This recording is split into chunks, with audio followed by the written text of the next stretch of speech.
So I really enjoy managing our compost. I enjoy it so much that I'm part of some Facebook group where I even talk about it.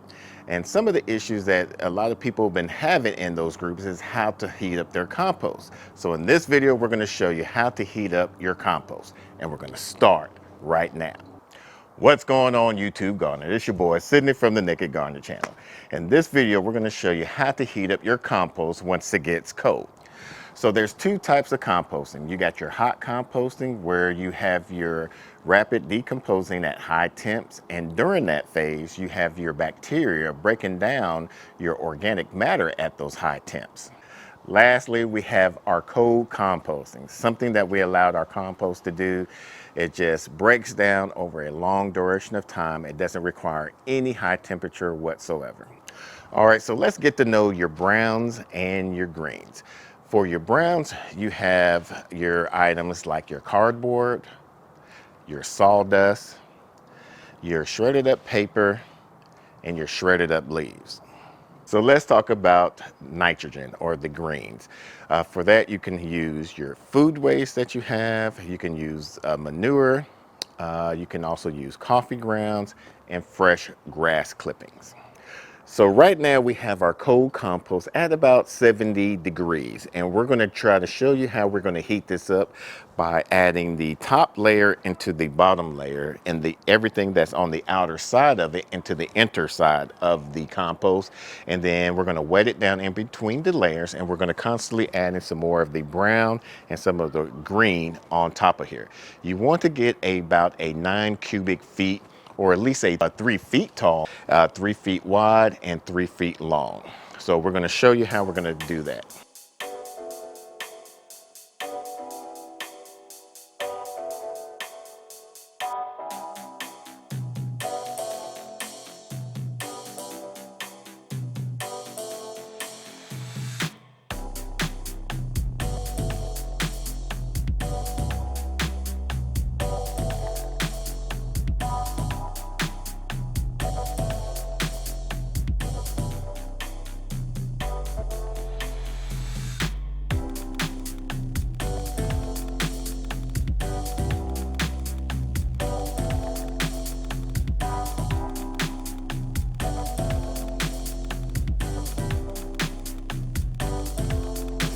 Where? Oh, that was a mushroom. Right here.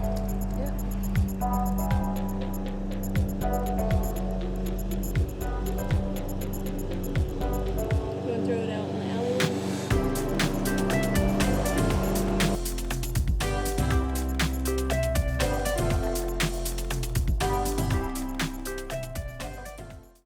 So let's talk about compost, how to start it off. When you're starting off your compost, you want to do about 4 to 6 inches of carbon layers. And then after that, you want to do about a 1 to 2 inch of nitrogen layers. And that will allow the carbon, when you have your nitrogen, allow the juices from the nitrogen to soak it up and start eating away from it. Then you just want to constantly add your carbon, your nitrogen, your carbon, and nitrogen, and in between those two layers you want to wet it down and make sure it gets into a nice kind of like a ringed out sponge. So going through this pile, since this was considered a cold compost pile, we were able to catch a lot of these grubs and some of these garden snakes, or whatever type of snake this was. Very harmless. But once you started heated up anywhere between the temperatures of 130 to 160, it kills a lot of the pathogens that could harm you once you add it to the plant, and definitely kill any type of weed seeds and little parasites like this. So our neighbor behind us, they have a little chicken, probably like 6 to 8 chickens. We're gonna go next door and see if they allow us to feed a bunch of these little grub worms, and see if they'll even try to get this snake in here. All right, so our neighbor wasn't home, so we're just gonna throw these grubs and the snake over the fence and allow the chickens to feast on them. Yeah.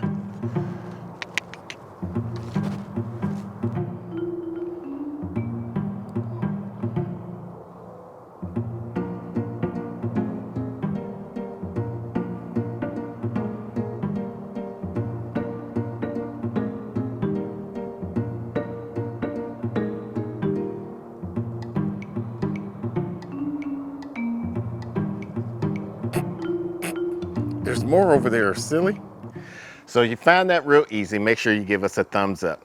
Now, what the missus was just talking about during that process is she felt that it was going to be a lot of intimidating for newcomers to start a compost. And I'm going to kind of tell you a quick way, instead of learning about the ratios, a quick way to make sure that you have a good compost.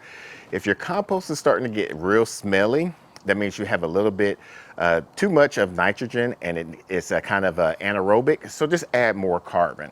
If your compost is not heating up, just add more nitrogen.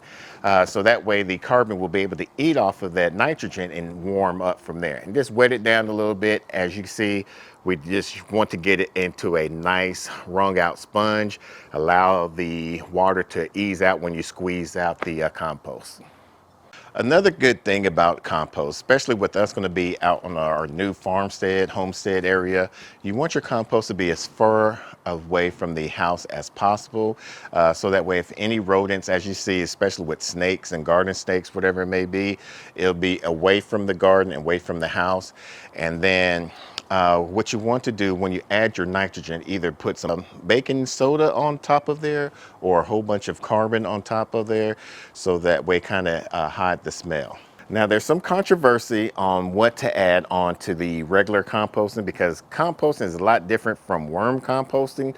With here, you can do your bones, your fish, your meat, I wouldn't do dairy or grease products, but everything else that you think of, like onions, citrus, all of that you can regularly do in your composting, because you don't have just worm that's going to help you decompose everything of the organic matter. You're going to have your black soldier flies, you're going to have your different types of roly-polies and other insects that's going to be helping you decompose everything inside of that.